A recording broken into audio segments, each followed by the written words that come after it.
Hello, and welcome to another episode of Her Head in Films. I'm Caitlin, and I'm your host. On this podcast, I share my thoughts and feelings about the films that I watch. They tend to be art house and world cinema. What makes this podcast unique is that I weave together my life experiences with an in-depth and personal discussion of films. I explore the impact that cinema has on me and why I connect so deeply to it. As I like to say, my head isn't in the clouds, my head is in films. Today's episode is all about Vittorio De Sica's 1952 film Umberto D. This is a landmark of Italian Neorealism. It looks at an elderly man named Umberto Domenico Ferrari and his struggle to avoid eviction from his home in post-World War II Italy. By his side throughout the film is his beloved dog Flike, and increasingly, as the film goes on, Umberto's situation becomes more and more desperate and hopeless. It is a classic film. It's very beloved. So many people love it, including myself. In this episode, I talk about Italian Neorealism as a movement. I talk about why this film is so moving to me. I delve into themes of loneliness, financial struggle, and the power that pets can have in our lives, and much more. There are spoilers in this episode, so please be aware of that. Her Head in Films has a Patreon where you can financially support the work I'm doing on a monthly basis, and you can get access to rewards and extras like merchandise and bonus episodes. You can find out more information at patreon.com/herheadinfilms. That's patreon.com/herheadinfilms. At one level, you get a shout out on each episode, so I'd love to give a great big shout out to my wonderful patrons Jenny, Eddie, Lane, Haroon, Thomas, Kelsey, Aaron, Max, Tyler, Juan, Teal, JD, Vanessa, Spunden, Polina, Olivia, Carolyn, Jesse, Feminist Overlord, and Michelle. Thank you all so much. If financial support is not an option for you, please consider reviewing the podcast on iTunes and/or Stitcher. If you write a review on iTunes, I will read it on a future episode of the podcast. You could tell your friends and followers about Her Head in Films, or you can interact with me in a positive way on social media. I am on Instagram, Facebook, and Twitter. You can find links to all my social media accounts in the show notes of each episode. So before I get into my discussion of Umberto D, I have a little segment of this episode that's dedicated to me talking about the fact that this is my 100th episode, and I just wanted to speak from the heart and talk to you about it and really express my gratitude to those of you who have listened, whether you're a new listener or a long-time listener. I appreciate it so much, and I just wanted to take a moment to sort of acknowledge and commemorate this important milestone that I have reached 100 episodes. And then right after that, I talk about Italian Neorealism, Vittorio De Sica, and Umberto D. So here we go.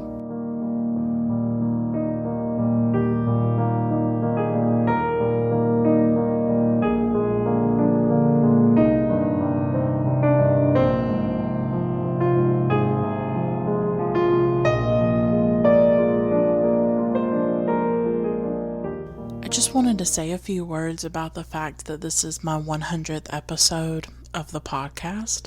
This is a monumental milestone. I thought 50 was a big deal. Honestly, I never envisioned that I would get to 100. I don't want to go on about this. I've been struggling about how to even commemorate this moment or how to acknowledge it or recognize it, because I'm not sure how to do that. And what I want to say is that this is all because of you, the listener. Those of you who are fans, those of you who have listened for perhaps years now or lots of episodes and who might have been here from the beginning or close to the beginning, or even if you're just a new listener. I got here because of you, and that's the truth. I created Her Head in Films in late 2016. I did it out of a desire to connect, to reach out, to have an outlet for my thoughts about cinema. I am a lonely person. I'm a pretty isolated person, especially living in the rural South. I don't have an art house theater near me.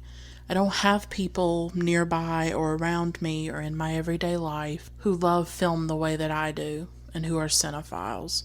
So I just felt this need to reach out, and I wanted to have a voice too. And what ended up happening for the last almost 3 years that I've done this podcast is that my life has changed and I've changed. I'm not the same person I was in 2016.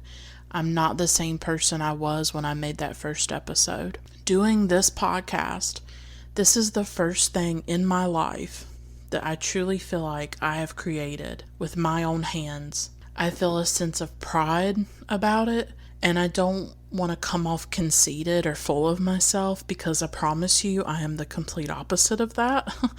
I'm someone who struggles with self-hatred and low self-esteem, and I never feel good enough. I never feel smart enough. But this is one of the few things in my life that I do feel proud of. Now, Her Head in Films is by no means a popular or successful podcast, and I've made peace with it. I've made peace with the fact that I'm never going to get thousands of downloads per episode. I'm never going to have tons and tons of followers on social media. I'm not going to be some important voice in the world of film.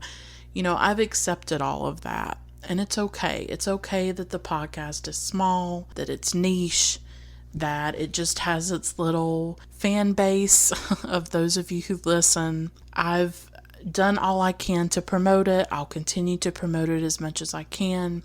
But I've pretty much accepted that it's a small podcast, and I'm at peace with that. Because for me, it is not about how many downloads each episode gets. It's not about how many people are subscribed. It's not about how many people follow me on social media.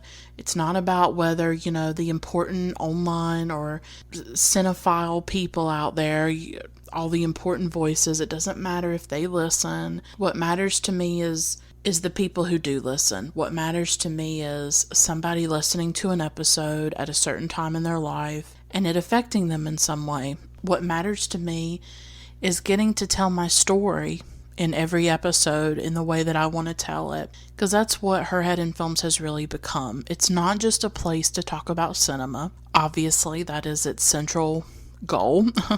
That's what I'm trying to do. But also what I'm trying to do is to tell my story. I'm trying to take some of the most painful things that happened to me, the loss of my father, the loss of my home, the loss of my health, my loneliness, my struggles with depression and anxiety, my struggles financially, being from a working class background, living a very precarious, vulnerable, difficult life at times. I'm trying to take those experiences and share them and channel them into something productive and positive, something that could maybe help other people or connect to other people. I'm trying to take my grief, my devastation, my suffering, my struggles, and create something else out of them. And that in turn gives my life some kind of purpose and some kind of meaning. And those of you who listen are part of that. This is like a relationship in a way. This is a connection. I'm speaking, but you're listening.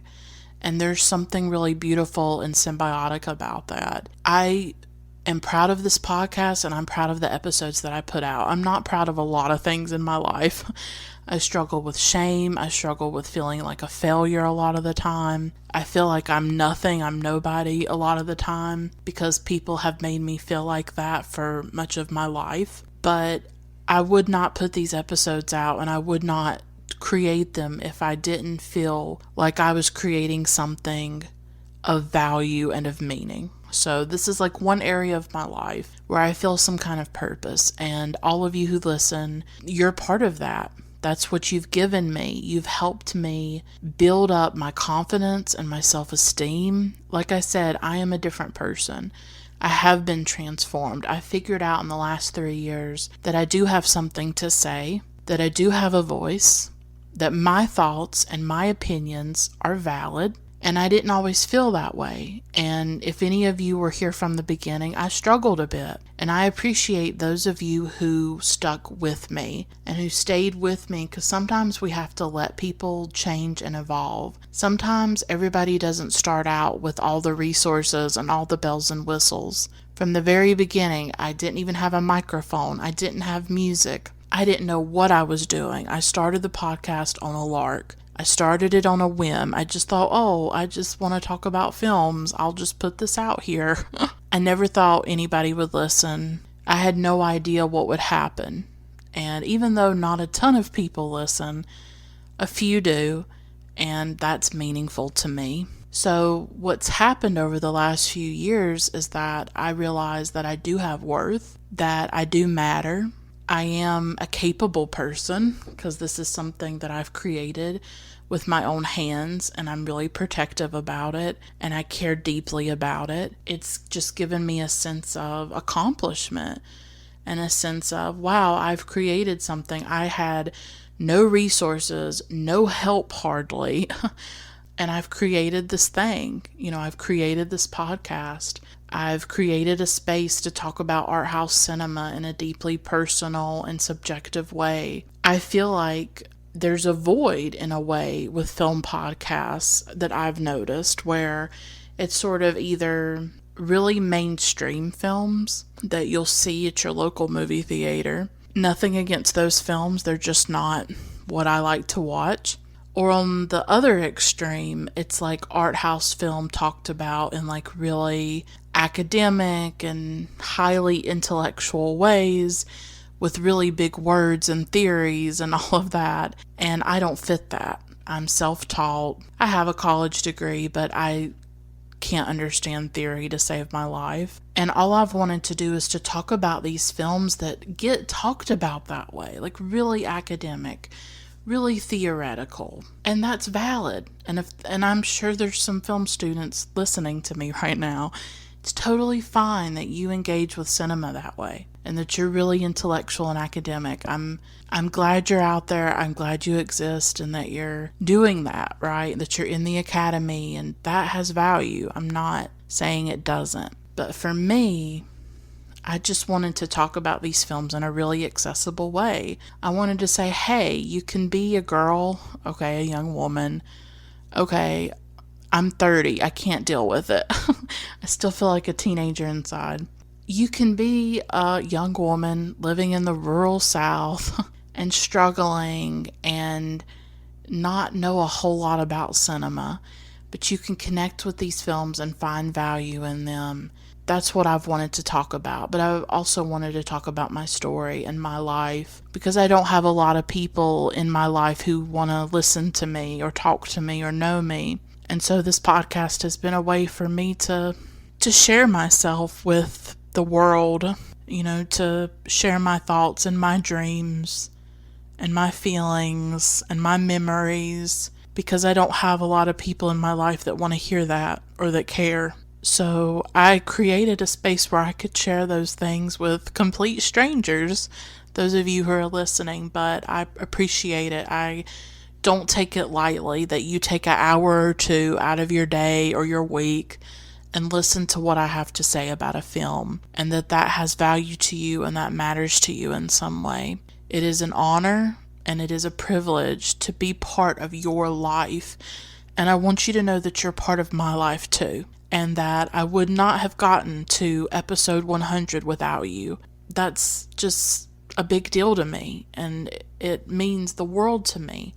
Those of you who have listened, those of you who care, those of you who have stuck with me, and my patrons have helped too. Like, once I started my Patreon, that's how I was able to get music.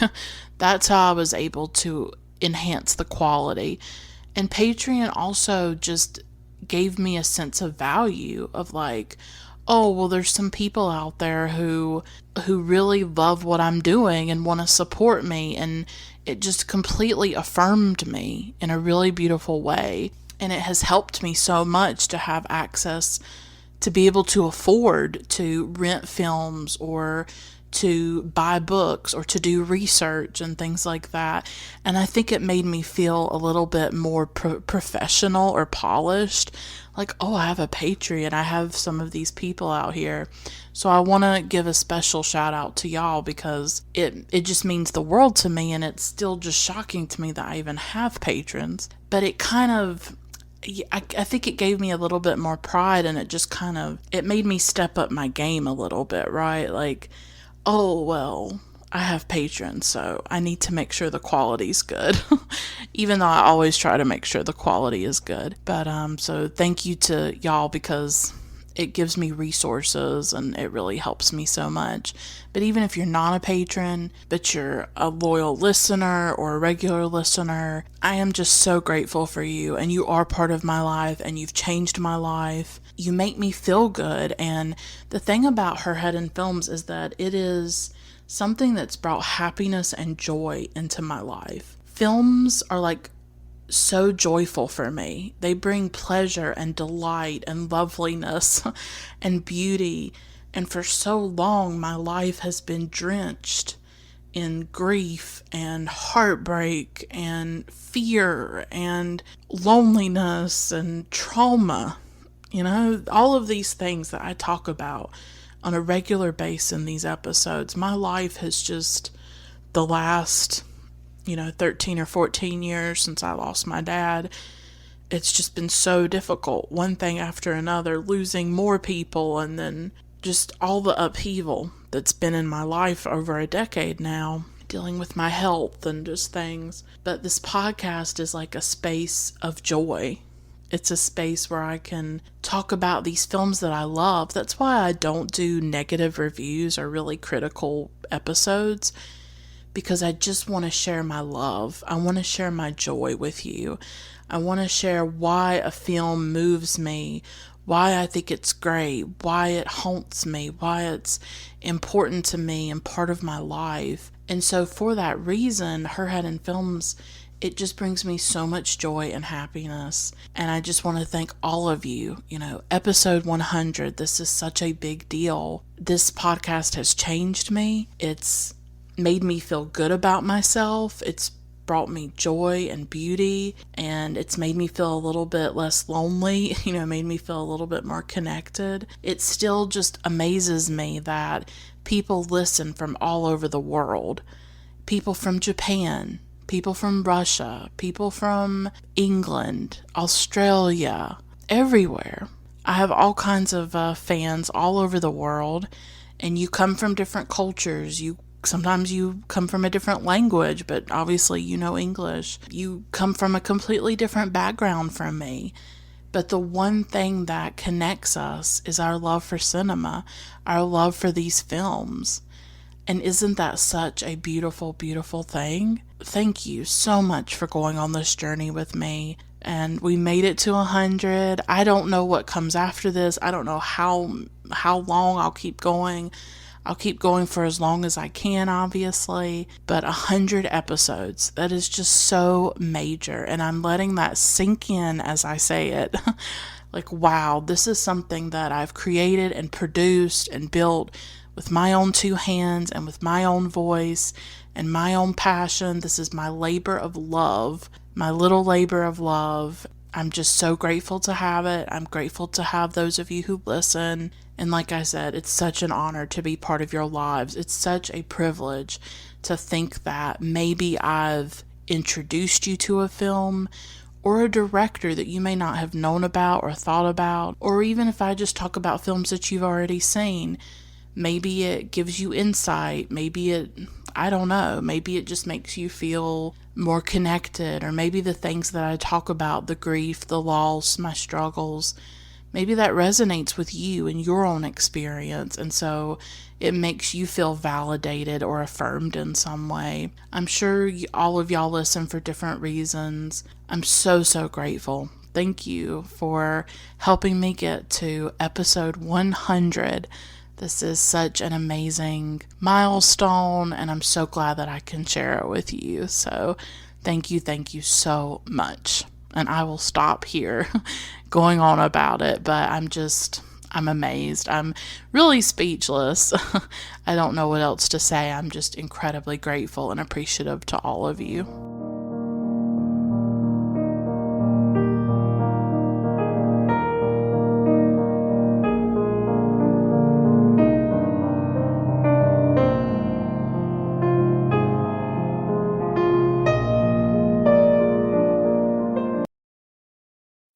So I'm 100 episodes in and just now talking about Italian Neorealism. It is about time. This is one of my favorite things ever. I think neorealism is like a world treasure. I'm so grateful for these films. I don't think that film today would be the same without this movement, honestly. And everybody loves the French New Wave, and that's fine. I like it too. It's important to me. But Italian neorealism just captures my heart, along with French poetic realism, and those directors were kind of influential on this movement as well. But I love neorealism, so I'm really excited to talk about it. Many of the films that are lauded today are also some of my favorites, like The Bicycle Thieves, Umberto D, obviously, because I'm talking about it, Rome Open City. So this brand of cinema, I guess you could call it, this national cinema that emerged from the Second World War in Italy, has been profoundly influential, and for me it's been profoundly moving and important in my own life. You know, when I saw The Bicycle Thieves, I was absolutely stunned by it. And I still have quite a few Italian neorealist films to watch. I still have more De Sica, more Rossellini. I haven't seen all of them by any means, but this movement, for me, what it does is that it's very connected with my own cinematic interests in the working class, the downtrodden, ordinary everyday people. And that is, I think, a theme throughout this podcast. I like to cover films like that, whether it's a Ken Loach film or an Andrea Arnold film or a film by the Dardenne brothers. I'm really attracted to cinema about ordinary everyday people, and neorealism absolutely did that and centered that. So I do want to talk a little bit about it and go into depth about it. Now, I'm not a film scholar. I'm self-taught. I don't know everything about neorealism, but I did some more research about it, and I just want to share with you why it's so important, why it's important to me. I know that everybody may not love it. I'm sure there are people out there who don't, but for me it just happens to be personally meaningful. And in general, I love Italian cinema. I am a huge fan of all of these directors: De Sica, Rossellini, Fellini. These have been important directors to me, and I still have more to watch, honestly. It's a rich national cinema, I think. So Italian neorealism, I want to give you like a succinct sort of summary of what it was in case you don't know. And I read some of this book by Mark Schill called Italian Neorealism Shortcuts, and it's sort of like an introduction to Italian neorealism. And they actually have lots of different stuff in the series. It's called like the Shortcut series, where they go into like all kinds of different things about films. Like there's one about melodrama, there's one about film noir and women's films, and like all kinds of stuff out there. I wish I could read all of them because they're really fascinating. I think I read one about silent cinema too. They're really great introductions to things for somebody like me who's like a layman and is not in the academic world or anything like that, and who just wants to understand cinema better. According to Mark Schill, Italian neorealism was, quote, a stylistically and philosophically distinctive cinema, unquote. And I think that's important. It emerged in the aftermath of the Second World War, and it's this movement that really lasted from the mid-1940s into the 1950s. There are debates about what film it stopped with. Mark Schill, I'm not sure if he says, but some of the stuff that I read, some consider Umberto D to be the end of Italian neorealism, and there's just debates about certain films that should be included. Like I'm going to be covering Rossellini's Journey to Italy, and there's debates about whether that would be considered a neorealist film. But Umberto D is firmly within the movement. But most people date this movement lasting from like the mid-1940s to like the early 1950s or the mid-1950s. Other landmark films that are part of neorealism would be Germany Year Zero and Paisan, both by Rossellini. And then there's also De Sica's Shoeshine and The Bicycle Thieves, as well as Umberto D. And then there's Visconti's La Terra Trema. I have not seen La Terra Trema yet. So these three were quite important directors: Rossellini, De Sica, Visconti. What makes neorealism distinctive and why it is so important and sort of revolutionary in a lot of ways is the way that it changed the way films were made, like the actual process of making them. And Mark Schill writes that it was, quote, typified by a preference for location filming, the use of non-professional actors, a non-interventionist approach to film directing, and avoidance of complex editing and other post-production processes, likely to focus attention on the contrivance of the film stage, unquote. I mean, in a nutshell, it was about shooting on location and sometimes using non-professional actors. Sometimes they used both. And it's a very, free sort of cinema, right? It's shot on location. There's natural light that's being used. There's a freedom about it that you'll obviously see even more with the French New Wave in the 1960s. The thing is that during the Second World War, really fascism obviously had dominated Italy, and fascists had dominated the Italian film industry and Italian cinema. Italian Neorealism is also a reaction to that. And I don't think we would have neorealism without the Second World War. It is a direct result of the trauma, the horror, the destruction of the Second World War in Italy and in the post-war era. And it's also a resistance to this fascist way of making films. Neorealism is really a resistance against that and a rejection of the fascist way and of fascism itself. Neorealism focused on ordinary people, on the working class for the most part, and was very much inspired by leftist politics like communism and socialism. And it was very concerned with the social conditions of people's lives. That is what recurs throughout so many of the best Italian neorealist films. And a really great definition of neorealism comes from Martin Scorsese. I had the pleasure of watching his 1999 documentary called My Voyage to Italy.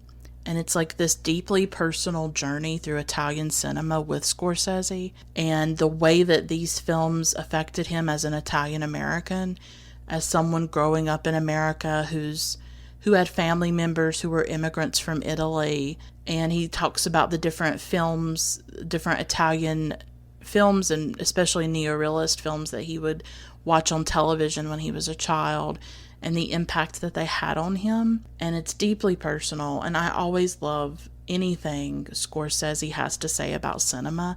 I think he is one of the greatest champions of cinema. He's an advocate for world cinema, has preserved many films, especially through the World Cinema Project that he's done with the Criterion Collection. He's a tireless advocate for film and film history, and yet he's also able to really talk about film in such a personal way that is very much aligned with my own feelings about film and the way that I approach cinema, especially through this podcast, where I do talk about it in a really personal way. So in My Voyage to Italy, Scorsese said, quote, "If you ever have any doubt about the power of movies to affect change in the world, to interact with life and fortify the soul, then study the example of neorealism. The neorealists had to communicate to the world everything their country had gone through.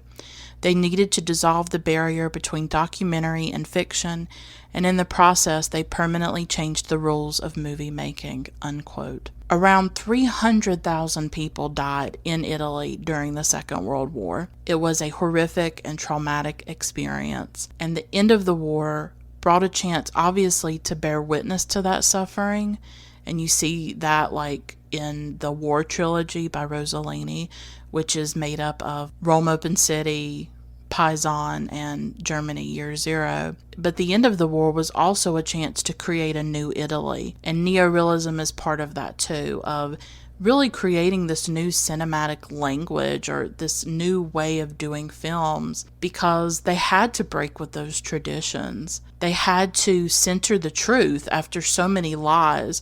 I mean, that's such a big part of fascism, right? Is creating this cult of personality, the cult of Mussolini, the cult of Hitler, these larger than life, almost mythic men in their own minds, and the way that they created that through propaganda. Think about the power of propaganda in the Second World War. And so neorealism is a backlash against that. It's about looking at the truth, looking at reality. And while it doesn't exactly replicate reality, it's not documentary. It's still engaging with truth and the everyday lives of people. And Mark Schill quotes Vittorio De Sica talking about neorealism, and he says that it was, quote, an overwhelming desire to throw out of the window the old stories of the Italian cinema, to place the camera into the mainstream of real life, of everything that struck our horrified eyes, unquote. And André Bazin, who is like this really important French film writer and critic and theorist, he saw neorealism as, quote, a triumphant evolution of the language of cinema, unquote. He was a huge advocate for neorealism. So this focus on reality was just very important. As Schill writes, quote, oppression, poverty, crime, unemployment, homelessness, class, and power in Italian society were at the center of all the most important neorealist films from 1943 to 1948, a period generally identified as the crucible in which neorealism was formed and in which many of the most important films were made, unquote. So that's the thing, and I think that's why those films resonate with me so much, is that it is about the downtrodden. It's about people going through hardship, trying to get through certain ordeals, and just living in a society in general where there's a great deal of struggle and at times inhumanity and indifference, and they're trying to hold on. They're trying to get through it the best way that they can. And that's just something that really resonates with me. So neorealism was such an important movement, and it had huge influence as well. You know, this idea of focusing on the social conditions of people's lives. I just don't think cinema would be the same without it. I just really don't. I love it. I love the humanity in these films. And maybe some of them do have some sentimentality. I read some criticisms of Umberto D that it's sort of sentimental. Well, so be it if it's sentimental to you. I don't mind sentimental things or sentimental films. I mean, if you mean sentimental by like having emotion or feeling or something like that, I don't see that as a negative or as a bad thing. I guess I'm sentimental. I don't know. But these films really speak to the lives of everyday people. And I think that's a really beautiful thing, personally. And I love films like that. But one of the most powerful things to me about neorealism is its connection to the Second World War. I mean, especially if you watch Rossellini's War Trilogy. I haven't finished it. I've seen Rome Open City. I mean, the way that he is really bearing witness to the suffering of people in Italy during the war is incredibly moving.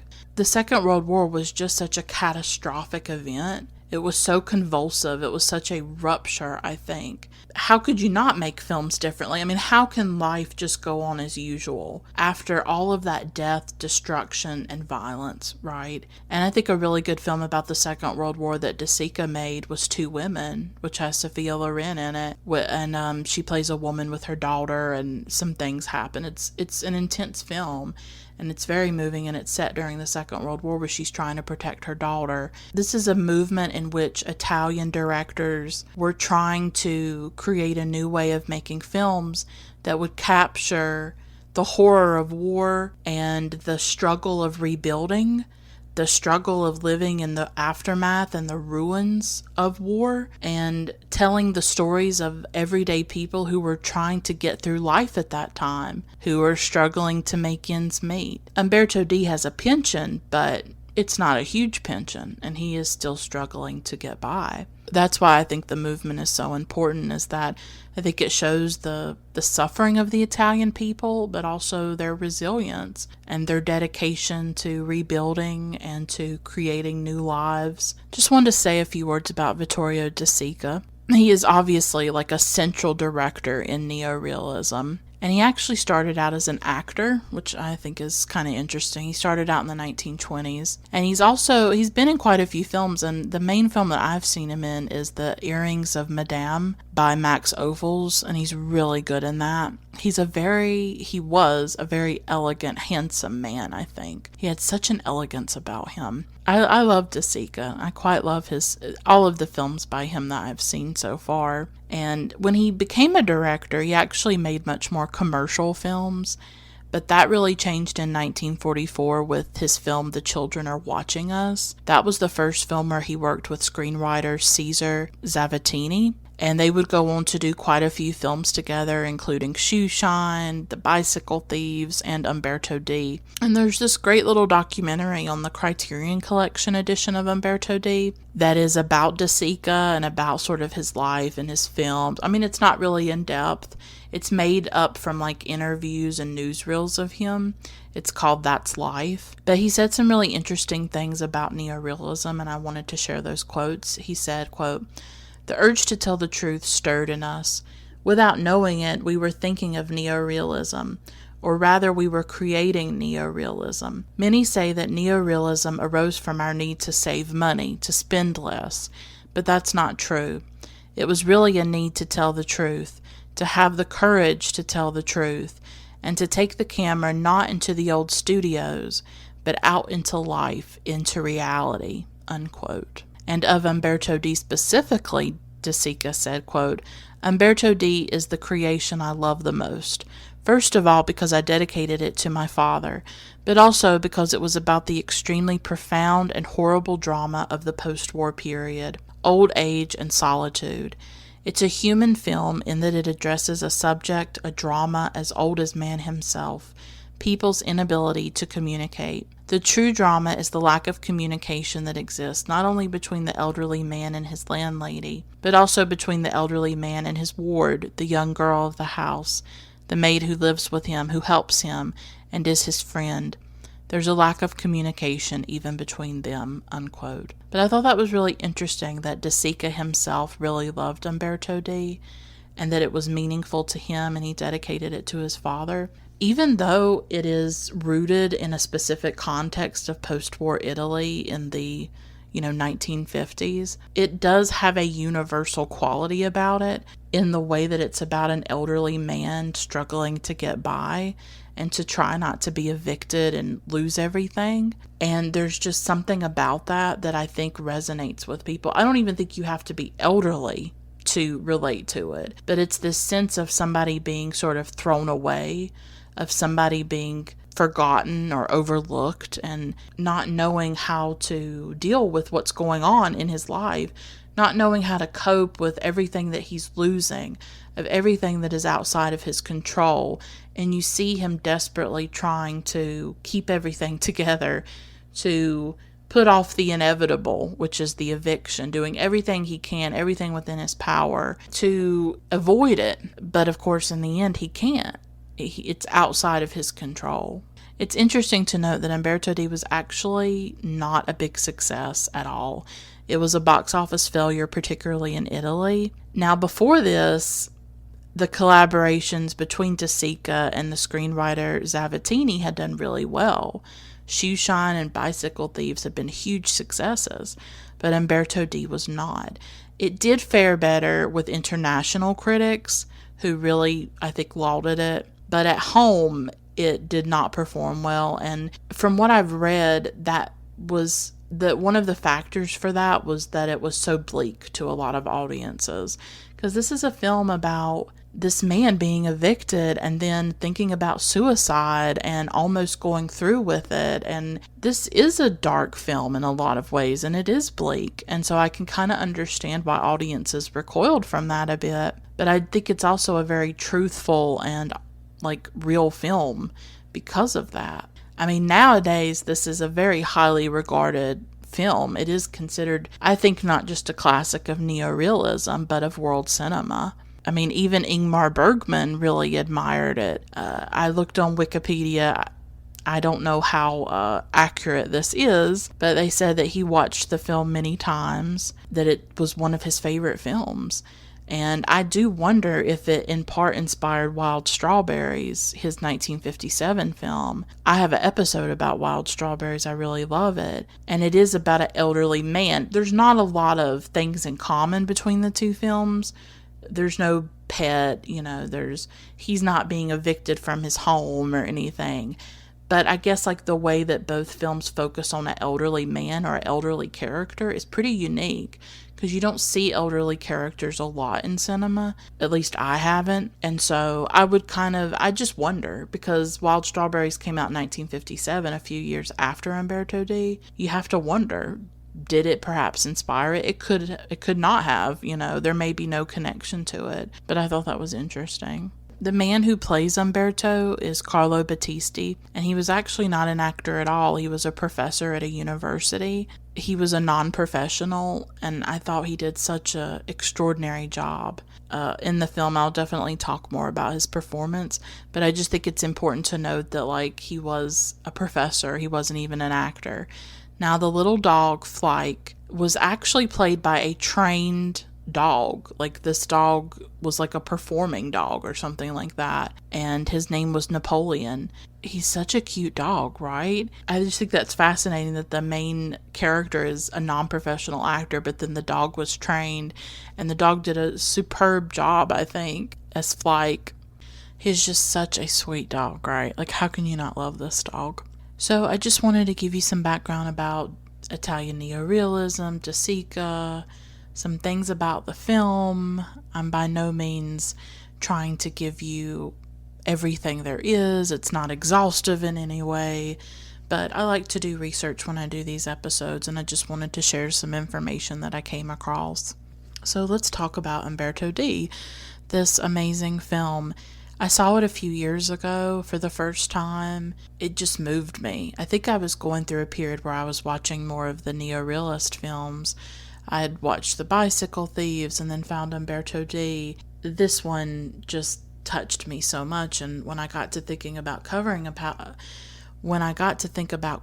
Italian cinema on the podcast, this was one that stood out for me. I felt like there was a lot in it. There was a lot that I could say about it, because it's a pretty simple story in a lot of ways, but there's a lot going on in it. I don't think it's as simple as it seems, of just this pensioner and him trying not to get evicted and stuff with his dog. And I think if you go by the Criterion Collection cover, and there's actually two. I think when they reissued it, or when they did maybe the Blu-ray or something, there's a different cover where it shows Umberto holding Flike. So it looks like this heartwarming film. Oh, a man and his dog.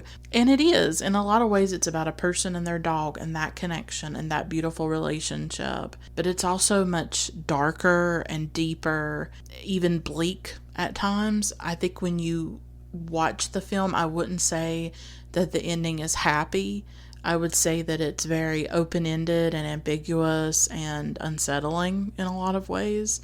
It is heartwarming in some respects, but then it's also heartbreaking in other ways. And I'm just going to go through, I'm going to talk about different themes. Sometimes I go chronologically through a film. I don't think I want to do that with this.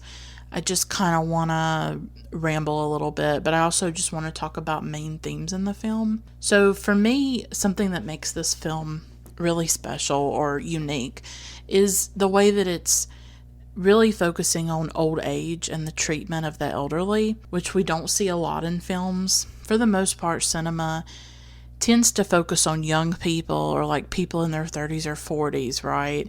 I would say that elderly people, older people, tend to be invisible, erased. You just don't see a lot of films about them out there, and especially a portrait like this that is so hard-hitting.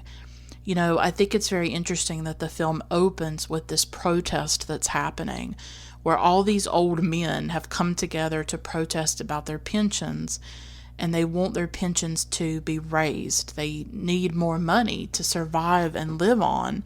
Now, things that I read, this is not a film necessarily about the working class, because Umberto is not working. He is on a pension.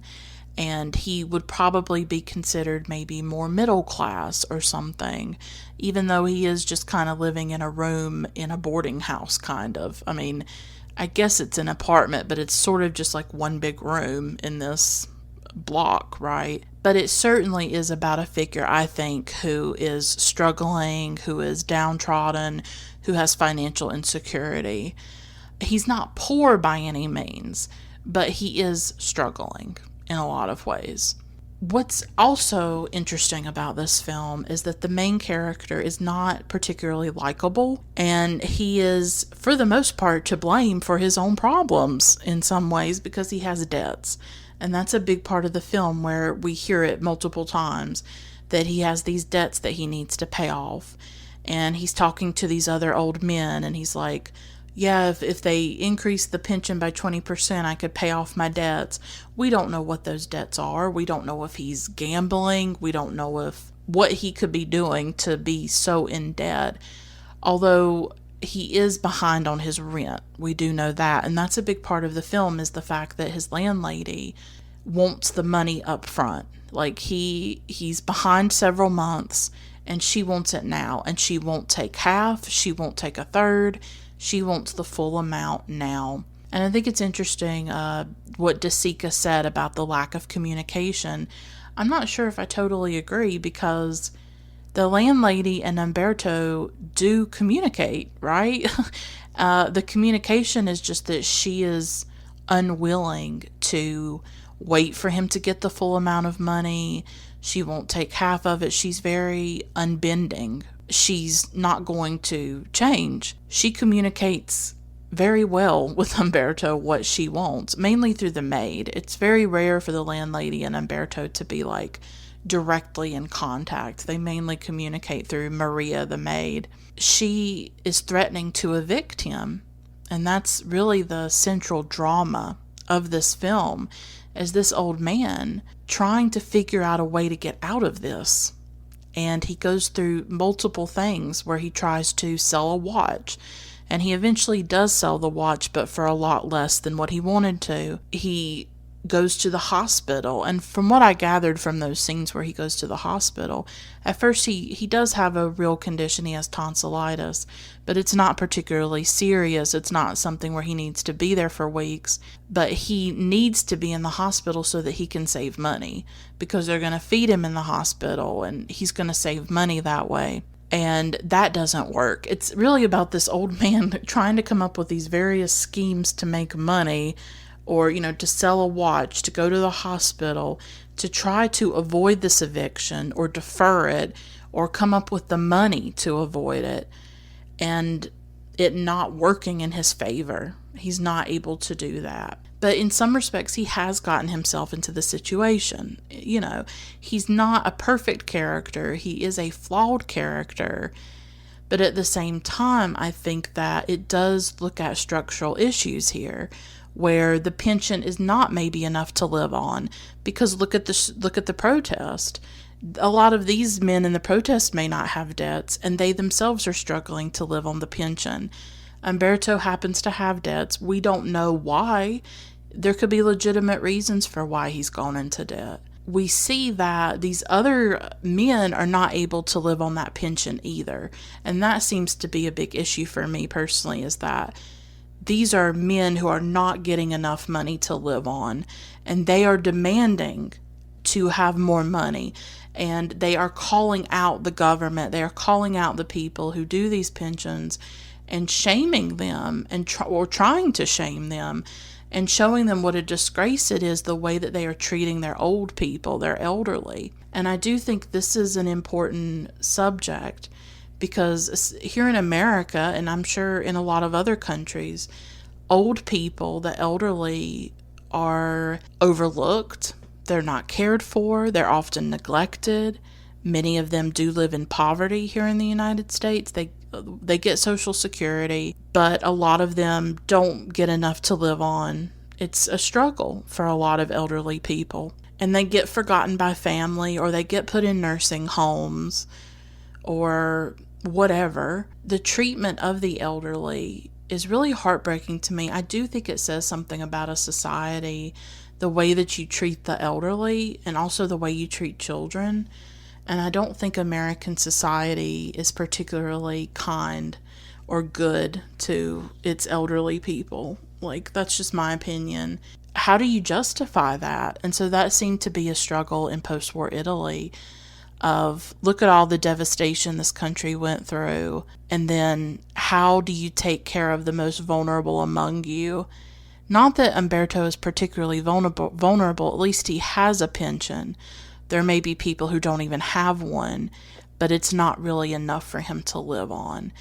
And so much of this film is about a man trying to hold on to his dignity, right?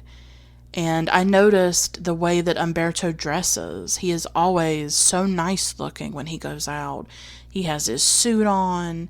I mean, men always dressed really nice back then, but he doesn't look sloppy. He looks very well put together in comparison with some of the other men that we see throughout the film, especially those who do some begging. He sees them begging on the streets. He looks very nice, very well put together. He always has his hat on.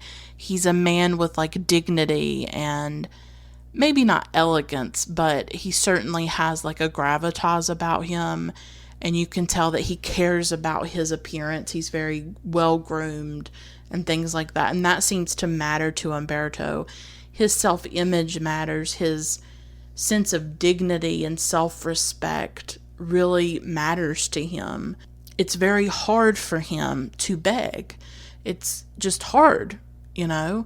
He's worked his whole life, he earned that pension, and then he's put in a situation where he's having to grovel, and he's not good at that at all. But I kind of like that he's unlikable. I kind of like that he's prickly. I don't mind characters who are unlikable. I really don't, whether it's men or women. But in particular, women usually have to bear the burden of that, of being likable and pliable and subservient and pleasant. We tend to get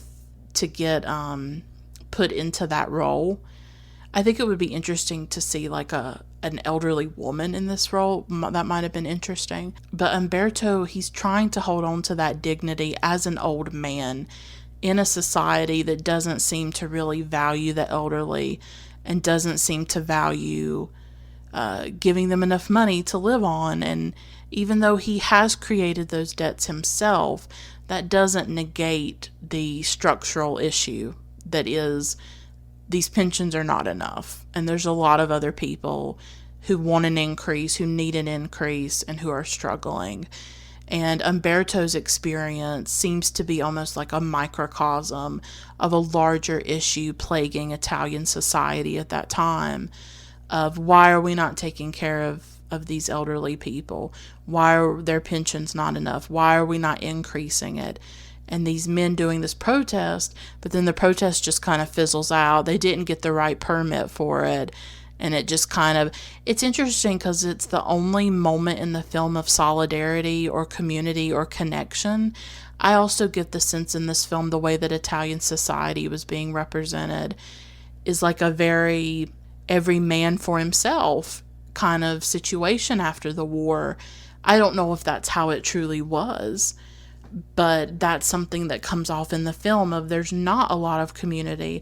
There's not a lot of people looking out for each other in this world or in this city where he lives. You're on your own. Like, you've got to survive. Everybody's trying to figure out a way to survive, whether it's Maria the maid or Umberto or even his landlady.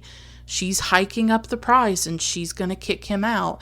Yes, he is behind on rent, but it seems to me that even if he was on time with the rent, she was still going to kick him out because she's making more money by renting the room out to these lovers and stuff. Because when Umberto comes back or he goes to his room one day, there's these people in it and he doesn't know who they are, and the landlady has let them rent it. So it's possible she's going to go in that direction, or she just knows that she can hike up the rent. And it is forcing somebody like Umberto out on the streets. Umberto does not have family or friends. He tells that to one of the protesters. He's like, I don't have any siblings. I don't have any children. I don't have anything. I'm just a good-for-nothing old man or something like that. He's saying it in a joking way, but he is alone in the film. He does not have somebody that's going to take him in. He doesn't have a child to say, hey, Dad, come live with me or something like that. It's very real that he's going to be kicked out onto the street and not have anywhere to live. That is what he is facing. That is like the central drama of the film, is that he is going to be homeless. He's not going to have anywhere to go. What is he going to do? And society created that and tolerates it. Umberto's not the only person in that boat. And we see that through the other people who are begging and through the people who are protesting about the pensions. But the protest itself is like this very ephemeral, transient moment of community and connection where Umberto is like talking to other old men and, they're sort of airing their grievances and their struggles. And then it's quickly over. The protest ends and everybody goes back to their individual lives and all of that. It was like this one moment of solidarity and then it's over with. And there's something like really sad about that to me, that through the protest he connects with other people, but then he's right back on his own, except for Flike, his dog, of course. And for me, a really central thing about this film is it's really about what it means to be alone. And I mean really alone, without a support system. I don't know if some people actually know what that's like, to have nobody, to not have friends, to not have family, to not have any net there to catch you, no one to take you in, no one to help you. And that is where Umberto is. In a way, I sort of live that. I do not have some big extended family to help me. I do not have lots of friends to help me. I am very alone in the world for the most part. I have my mom, and that's about it. It scares me at times how alone I am and how vulnerable I am and how precarious my life is. I just don't know if everybody can understand that, who has lots of friends or has family, what it's like to face that.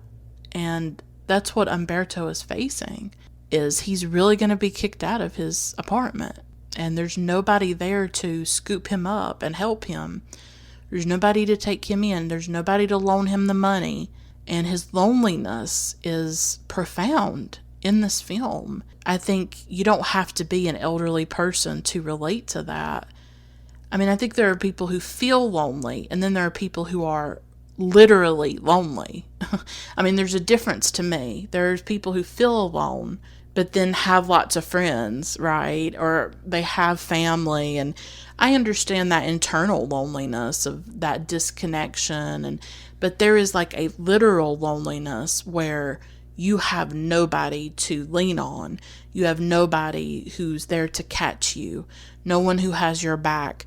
No one who has your interests at heart. Nobody who's your advocate or fighting for you or loving you or caring about you. I have my mom, and I'm really grateful for that, and I'm lucky to have that.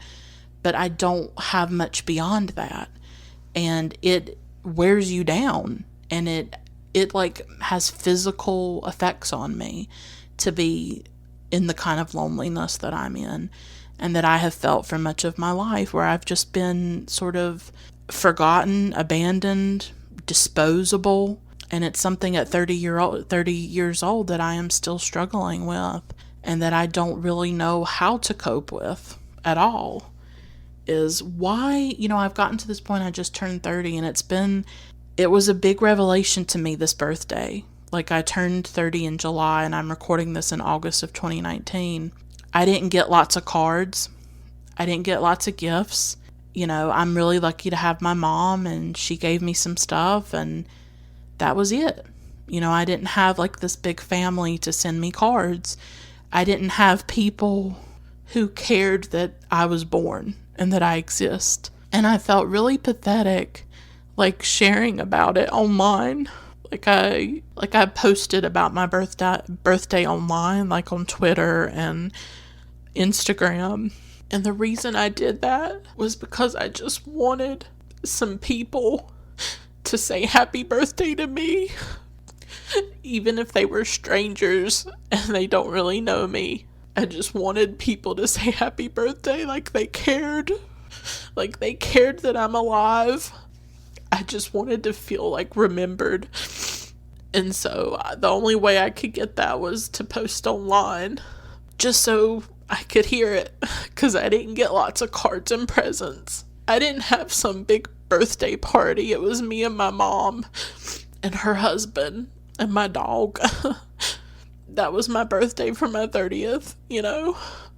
Some people have big bashes with all kinds of people there, and I didn't have that. And I just feel so alone, I mean, I'm not sharing this to get pity or anything. I feel like maybe I've made certain decisions or mistakes that have led me here. I don't know how I got to this point where I'm this alone. I don't know. I feel like I didn't get a really good family because I'm estranged from a lot of them because of things that happened with the death of my father and just stuff that I've been through in my life. I did not get good relatives. And I think some people can relate to that, where you don't get the pick of the litter, okay? You don't get the cream of the crop with family, and that's what happened to me. Plus, I've moved, and I'm states away from people that I'm related to at this point. And if you're out of sight, you're out of mind with a lot of people. So nobody keeps in touch or anything like that. Not that there's anything to keep in touch with. And I guess I go through in my mind, like, what have I done wrong? What is wrong with me that so few people love me or care about me? I'm just gonna be honest about it. I feel like there's something seriously wrong with me.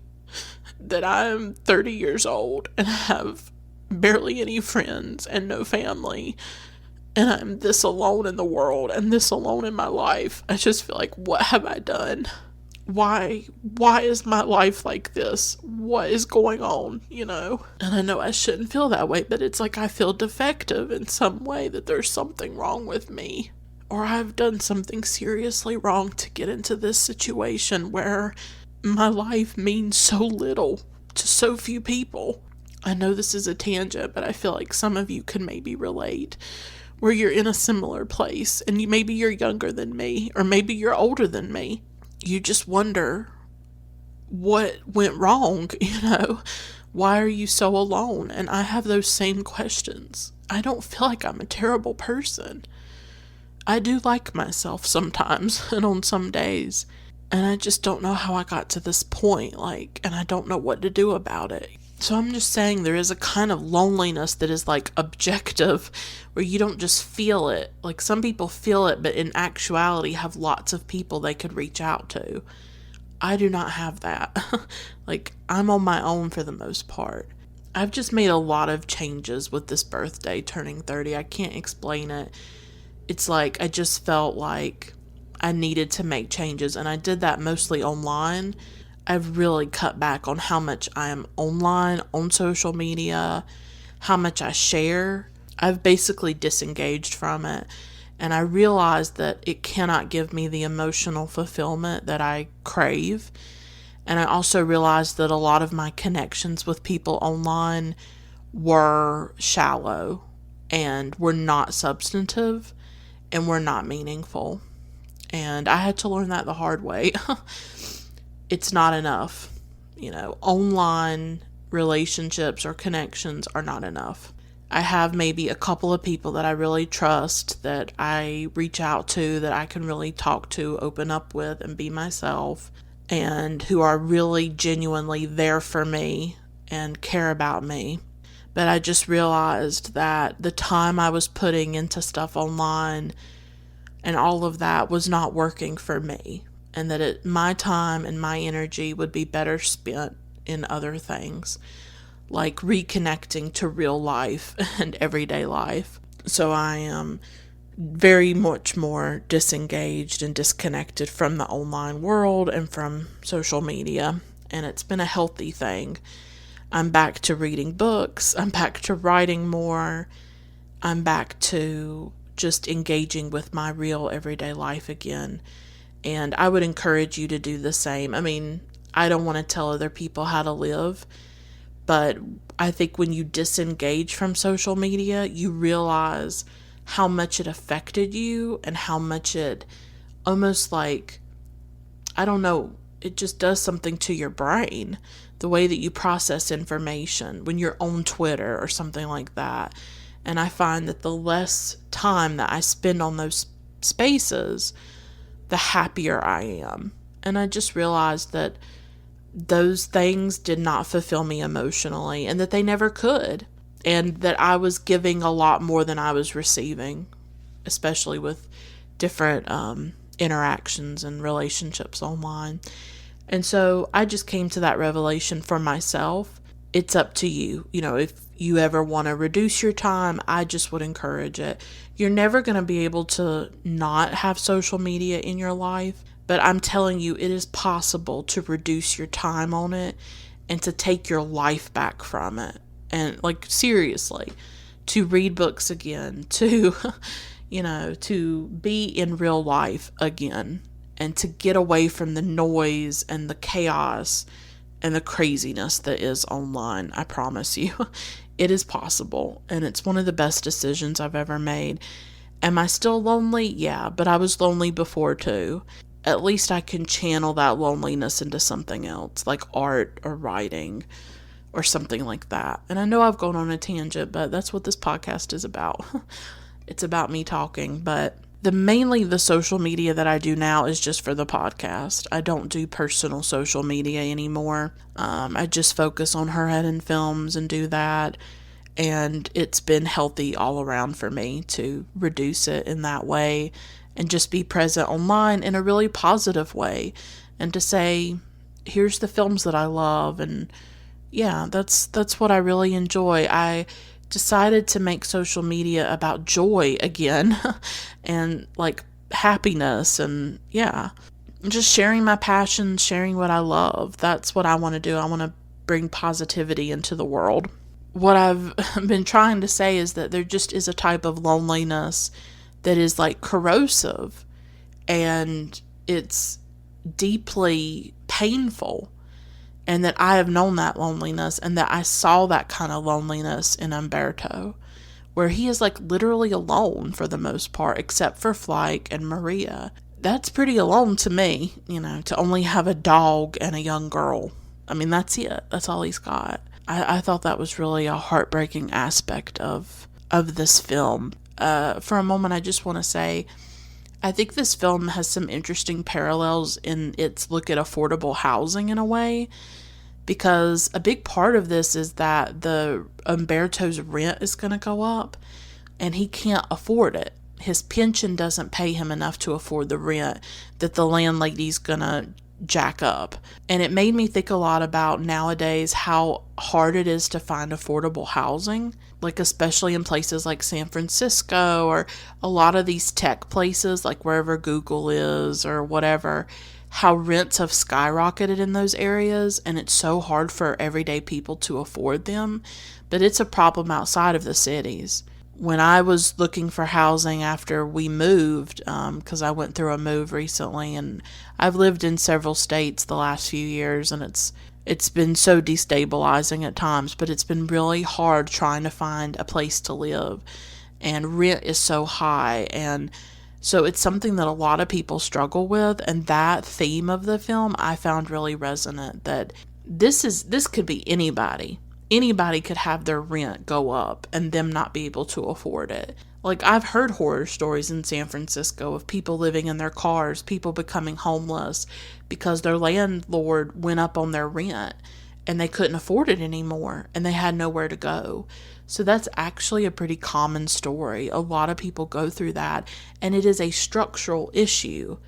It's an issue of the system that nobody is doing anything to make housing more affordable for people. And Umberto, it seems like, had no protections when it came to the landlady. He had nobody he could go to protect him. And he would maybe not even get any help because he's behind on his rent, too. That could be an issue, too. That they may not even help him, even if there was a place he could go or recourse. But it sounds like the landlady has all the power. She can raise the rents, and there's nothing he can do about it. And that's something that resonates with today as well. And I wanted to talk about Maria and Umberto. To me, both of the film's about Umberto, obviously, but it's a little bit about Maria too, and about their struggles. Maria is the maid working at this boarding house, or this, I don't even know what to call it. I guess it's like an apartment building. I'm sorry if I'm not using the right terminology here. But she works as a maid there, and she's pregnant. And she's been involved with 2 men, and she doesn't know which one is the father of her child. But throughout the film, she is like a steady presence in Umberto's life. As I was rewatching the film, it occurred to me that this film is really about the struggles of both Maria and Umberto, and in a lot of ways, both of them are like at the bottom of the totem pole. She as a woman, especially as a young woman, and he as an old person. You know, these are lives that are very devalued in a lot of societies. And Maria is like, she's such a kind soul. She's really the only person in the whole film who cares about Umberto. But she has her own issues as well, obviously, and that's very much on her mind. Because she knows that if the landlady finds out that she's pregnant, she'll be kicked out. So they're actually both dealing with the potential of being homeless or being kicked out. And she knows that if she goes back to her hometown and her father finds out that she's pregnant, that he will beat her. So this film also speaks to the difficult conditions of women's lives, of sexism and misogyny within Italian society. And it's alive and well here in American society too. And it occurred to me watching it that Umberto is probably like a father figure to her, or a grandfather figure to her. You know, her own father sounds incredibly violent, and Umberto is nothing like that. He is an abrasive man. He's not the most likable person, but he's certainly not violent or hurtful. And over the course of the film, he really starts to care for Maria. You know, there's that heartbreaking scene where he's leaving. He has packed his suitcase near the end of the film. He tells her that he has some stuff in his drawer and that she can have it. And he actually lies to her in that scene. It's near the end. Yeah, it's like near the end of the film. It's like the middle of the night, and he's sort of sneaking out of the apartment. He's got his suitcase, and we're not sure where he's going to go. And he's probably not sure where he's going to go at that point either. Maria hears him leaving and, you know, comes to talk to him, and he lies. And he tells her that he found another place to live, and he's imploring her to leave and to not stay there with the landlady. I really do think that he wants better things for her in that moment. This scene is so moving to me because it shows Umberto like in very extreme close-up. You can see the weariness in his face. Like by the end of the film, he is broken down. I mean, he has tried to get money for the rent. He can't get it. The landlady won't even take some of the rent. She wants the full amount. He can't win. By this time, they're doing renovation on his room too, and there's like this huge hole in the wall. He's literally living in like the ruins of his life in a way. And so he just decides to leave. He's trying to tell Maria to get out while she can, while she's young. And he even wants to give her some stuff that he's left in his dresser. He gets on this bus, and when he looks out the window, Maria is watching him. She's got her head out of the apartment window, and she's watching him leave. I think in that moment you can sense that Maria really cares about him as a person. Maybe she didn't buy his lie. She may not even believe him that he found another place to live. She may suspect that he's lying. I don't know, the image of her head sticking out of that window watching him leave, there's something profoundly heartbreaking about it. Like, here are these two people, And you don't really know what's going to happen to either one of them by the end of this film. What is Maria going to do? Like, neither one of these guys wants to take responsibility for her baby, and she doesn't know exactly which one is the father. Umberto, at the end, he tries to commit suicide, but he can't do it. He stops himself before he goes that far. But he's still going to be evicted. He's left the apartment. He can't go back. There's nobody to take him in. We don't know what's going to happen to Umberto, and we don't know what's going to happen to Maria either. And that open-endedness is disturbing in a way. Here are these two people at such different stages of their lives. Maria is at the beginning of her life, and Umberto is at the end of his. And both of them can't really find a place in this new post-war Italian society where it's probably valuing the young and the strong and the, opposed to a young pregnant girl and an elderly pensioner. Like I said, they're like at the bottom of the totem pole in this hierarchy. Neither one of them has a lot of resources or a lot of help or a lot of support. And to me, it's kind of sad. It's like, wow, I wish they could have stayed together in some way. I wish they could have supported each other. Like, maybe they could move in together. I'm just dreaming here that Umberto and Maria could live together, and he could be like this nice father figure to her, and, or grandfather figure to her, and little Flike could live with them, and Maria could have her baby, and, they could make it work, I guess in your dreams, that's what you wish would happen. And now I kind of see what De Sica meant about the lack of communication. That is a big part of this film. That why couldn't Umberto have suggested something like that? Like, hey, leave here. Don't work here anymore. I don't know how appropriate it would even be, though, for them to move in together, right? I'm just dreaming. But if that could have happened, or if they could have communicated with each other and been like, hey, we're both struggling. Let's join forces and support each other. I think that could have been a really beautiful thing, but I don't know how society would have viewed that. Like, here is this old man and this young girl. Like, could they really have lived together or supported each other or something like that? But I kind of, in my dreams, wish that it could have happened. So we see two people who are really marginalized in the society, who don't really have a place, who don't really belong, who don't have support and love and caring in their worlds, in their lives. And it's really sweet to me the way that they do sort of connect with each other. And it also occurred to me that the way that Maria and Umberto are treated is like really similar to the way that animals are treated, like Flike, the dog. I mean, what comes to mind is the scene at the pound that is just so incredibly devastating. Umberto goes into the hospital with his tonsillitis. He's trying to save some money. He's hoping he can stay there for a little while. It doesn't work out that way. He has to leave. But while he's gone, he had to leave Flike at the apartment.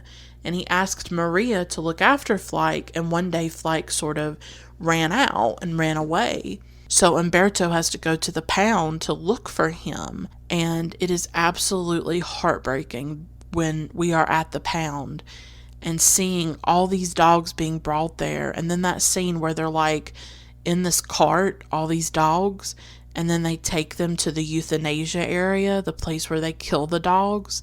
I guess they gas them or something like that. And we see these dogs being put into this container where we know that they're going to be killed. And Umberto sees it, and he seems kind of shaken by it from what I can remember. And that scene is incredibly just devastating to watch. You are hoping to God that Umberto finds Flike, and he does. It's such a sweet scene. But you see the way the dogs are treated, that there's no place for them. They're not taken care of. They're not given a home, really. There's nobody to look out for these animals and these beautiful pets. I think Umberto knows. I think that's partly what keeps Umberto alive, is that he knows that if he's not alive to take care of Flike, nobody else is going to do it. It's on him to take care of that dog.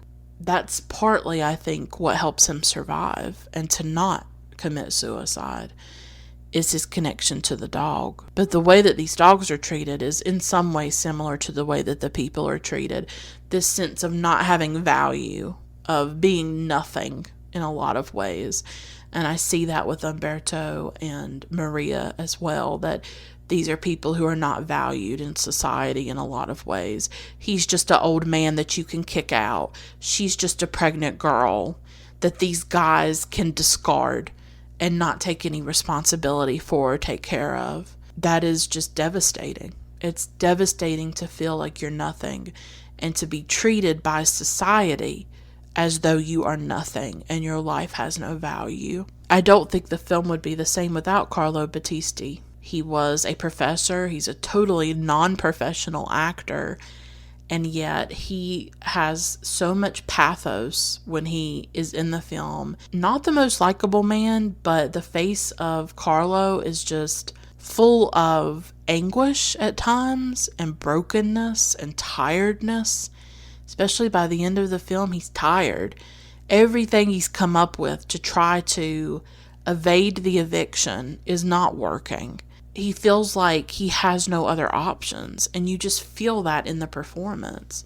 Like in the close-ups of Battisti's face, I don't know, you just see it in his eyes. Like when he's talking to Maria that time, when he's leaving, and says that he found a place to go, like there's tears in his eyes almost. They're like glistening. Like you don't see faces like this anymore. You don't see eyes like this in films. That's something that I think neorealism was pretty brilliant at, was finding faces, was finding these non-professional actors, like the father in The Bicycle Thieves. Now, I don't know if he's a professional actor. I don't know that. But the actors that were used in these neorealism films, they stay with you. They convey like a humanity, like a everyman type of ordinary dignity to their performances. All the ones that I've seen, Umberto D, Rome Open City, all of that, all of them have brilliant actors, whether they're professional or non-professional. Their faces stick with you. Their performances stick with you. And I think Battisti in this film is just, I don't know, he just feels like he could be your own grandfather, right? Or you feel like he's the kind of man you just see on the street anywhere. And he has that quality about him, like this everyman type of thing. But there's so much anguish in his face. Like, really? Like, think of the scene where he's begging. Like, there is such anguish in that scene of, I don't want to do this. You feel the complete desperation of this man's life. And I think so few of us can actually understand that kind of desperation. I have tasted it, honestly, because I've been through a lot of stuff in my life. I've gone through times where I didn't have a lot of food. I've gone through times, time in particular where I was almost homeless, and I had a very real fear that was going to happen to me and to my mom. I can't explain to you the primal, fear and terror and just desperation that I felt when it was happening. Battisti is able to convey that desperation of Umberto. That here is this man who, he's on the street, right? And he's gonna beg. You can tell he's thinking about it. He's figuring it out, how am I gonna do this? And puts his hand out and somebody comes by. He can't go through with it. And he moves his hand. I think it was Roger Ebert's review, possibly, that compared it a bit to Charlie Chaplin. That the scene, it's a desperate scene, it's a heartbreaking scene, but there's something comedic about it at the same time, which is an interesting mixture and juxtaposition there, where this is a horrible scene. This man has truly lost his dignity in a lot of ways, and he's having to confront the loss of his dignity. But then, when he moves his hand, that's kind of funny in the moment. Or then when he puts his hat in Flike's mouth, there's something adorable about this dog with this hat in its mouth, right? It's what is this? What am I looking at? Look at this adorable dog with this hat in its mouth. It's like a trick. But in fact, this is a scene of exquisite pain, of terrible pain. All of that is there. That's the brilliance of De Sica, I think. the way he could sometimes meld the humor with the devastation. That's like, I think that's almost like Umberto's rock bottom, where he's on the street having to do that.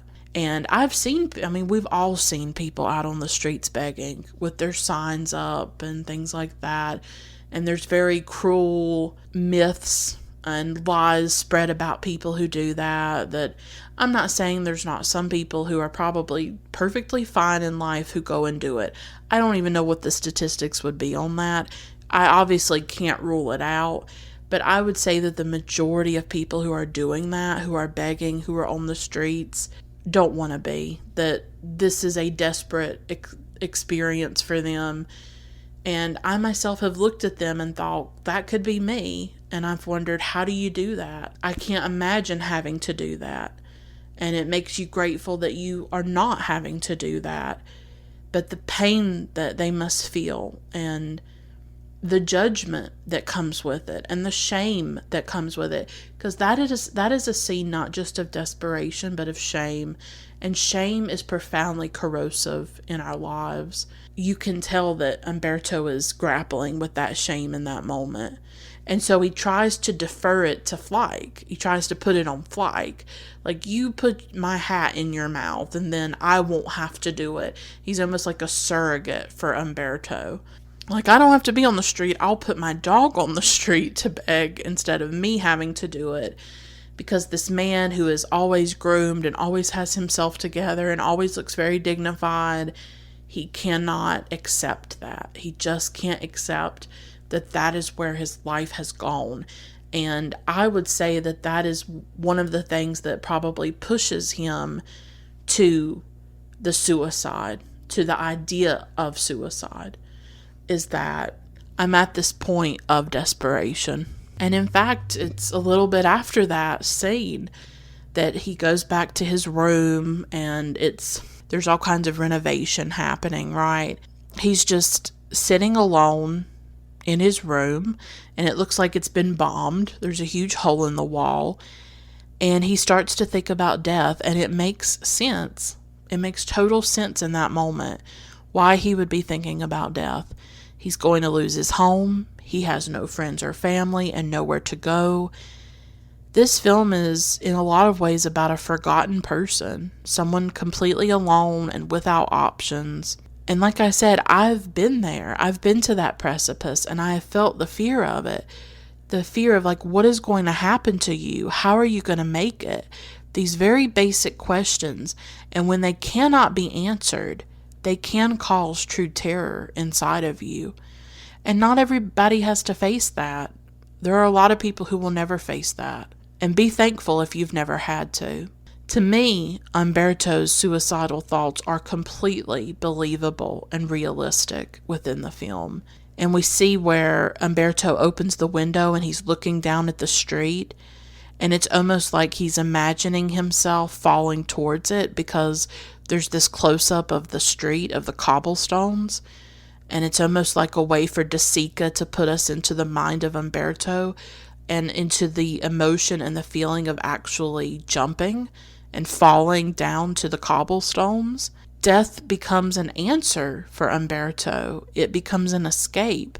But then what is equally realistic to me is when he looks at Flike. That's maybe why he doesn't jump. And some people see this film as sentimental. Maybe it is, maybe it isn't. I don't think of sentimentality as something negative or pejorative. It tends to get applied to films about women a lot of the time, or things related to women. So I don't particularly like the negativity around the term. I don't mind things that are about sentiment, that are about emotion, that are about feeling. This film is very bleak. It's quite bleak. But I think what saves the film is the dog. I think Flike saves the film. I think without Flike, it would not be the same film. It would lack a certain amount of warmth that I do think it needs to sort of balance out the intense bleakness and fear that is in the film, the fear on the part of Umberto of what's going to happen to me in my life, how terrifying that is, and how there's no answer to it and nobody who comes to save the day. Nobody's going to come and save Umberto. So it is a very brutal film. There is no hope in this film, in my opinion. Even the ending to me is not hopeful. But there is a beauty to it because of the dog and Umberto's relationship with the dog. That is what gives the film just, I don't know, it just gives it something really beautiful because it's real. Because there are people back then and now who have really beautiful, intense relationships with pets. And their pets help them through life. I have a dog, his name is Boomer, and he has profoundly affected my life. He has been with me for almost a third of my life, almost 10 years. And I know that he's helped my mental health, and I know that he's really helped my mom. I went to college in 2010, and I swear to you, the day I went to college, my mom went to the local shelter and got Boomer. So Boomer is my replacement. He has replaced me. He's like number 1 in her heart. And I'm like number 2 now. Maybe farther down some days. So we absolutely love Boomer. He's like Flike in a lot of ways. He's like this little white puppy dog. He's adorable. I love Flike so much. Have we been through difficult things over the last 10 years? Yes. Very difficult things in our lives. I lost my house. I lost my home in 2015. And that was where I had lived my entire life for 26 years up to that point. That was the home I lived in. I lost most of my belongings because we couldn't fit them all into our car. I lost a lot of books and all kinds of things that were very important to me. I went through that. I lived through it. We were almost homeless, and it was a terrifying ordeal that I went through pretty much on my own with my mom. I've been through some of this, and it's terrifying. It's hard to even put it into words. I have struggled with it for years now, and what happened to me and everything that I lost. And I've moved to several states. That's been difficult. And doing it without a lot of resources, without a lot of help, without a lot of emotional support, it has been brutal at times. And it has taught me that I am alone for the most part. That the people you think are going to be there for you are not going to be there for you. They're not. And I've learned some difficult lessons not to rely on people for the most part. That they are not capable of being there. I don't trust people. And I'm very guarded and very protective of myself at this point in my life. And I probably always will be because of my experiences with people on and offline. I've been through a lot the last few years. I know some of these experiences that Umberto is facing. And I also know what it's like to have the love of an animal, the love of a pet, the love of a dog. We also had a cat, and she died in 2016. And she was the first pet I ever had, and it was very devastating. But Boomer has been a constant support to me, and he's been a really big support to my mom and has really helped her a lot. So it's absolutely realistic to me that Umberto is contemplating suicide and then looks at his dog, and that is what gets him through. And if people want to call that sentimental or whatever, you can do that. I don't agree. And I don't agree that it's a negative thing. To me, it is absolutely believable that this old man who feels tired and broken and terrified and who is thinking of killing himself decides not to so that he can take care of his dog, because he knows that the dog's either going to go to the pound where it might be killed or it might be taken care of. He goes to see some people at some point in the film who take dogs in, but they don't seem to be particularly good at it or anything. And once the money runs out, once the person stops paying them, they just let the dog go. They just run the dog off. So he knows if he kills himself and then the money he gives these people runs out, Flike's going to be on the street. That's just the truth of it. And he doesn't want Flike to go through that.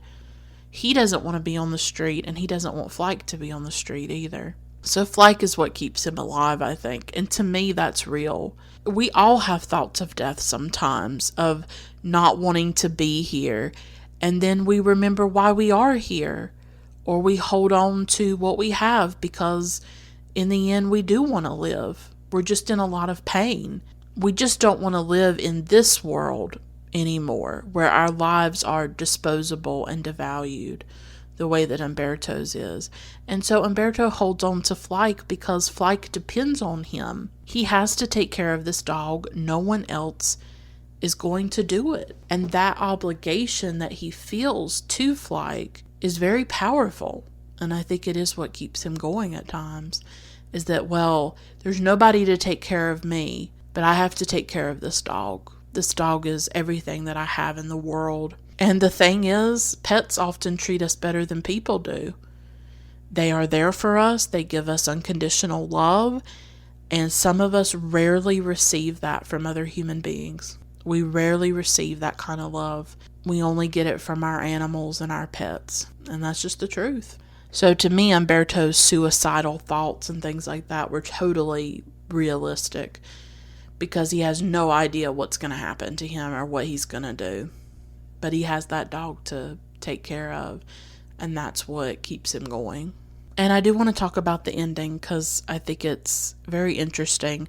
Umberto has left the apartment and he goes to the park and he's trying to give Flike away. He's already had his suicidal thoughts, so we know that he's sort of in that zone where he's like, for the moment he doesn't jump from that window, but you can tell he's starting to formulate, I need to get out of this world, like I need to leave. And you can tell because he's trying to give Flike away. He's trying to find a home for Flike. That is his main thing, is like, well, I've got to do this. Those people are not suitable that he goes to see, so he goes to the park and he tries to give Flike to a little girl, but her parents wouldn't like it.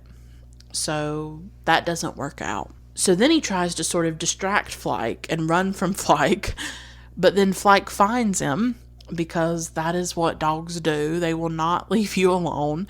They are obsessed with you and they don't want to leave you at all.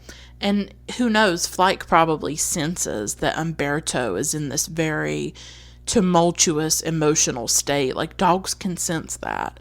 My own dog, Boomer, can definitely sense that at times, and he'll start shaking, and they can tell when you're upset. They can tell when something's not right. And Flike may even sense that about Umberto, that something is wrong.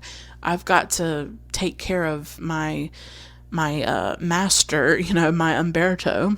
So then Umberto does something pretty, upsetting, where he just grabs Flike and goes to the train tracks. And you can tell his intent is to throw himself in front of this train, most likely. But at the last minute, he doesn't do it. And it's this very intense scene, right? Where there's all this dust being kicked up, and Flike gets so terrified and scared and ends up running off. Well, when I rewatched this scene, something that I don't think I noticed the first time was that when Umberto goes to the train tracks, there are people all around him. Like, there are people there. He's not by himself. It's not like abandoned or remote. There are people all around him seeing this man almost walk in front of a train. And after the train passes and Flike runs away, nobody says or does anything.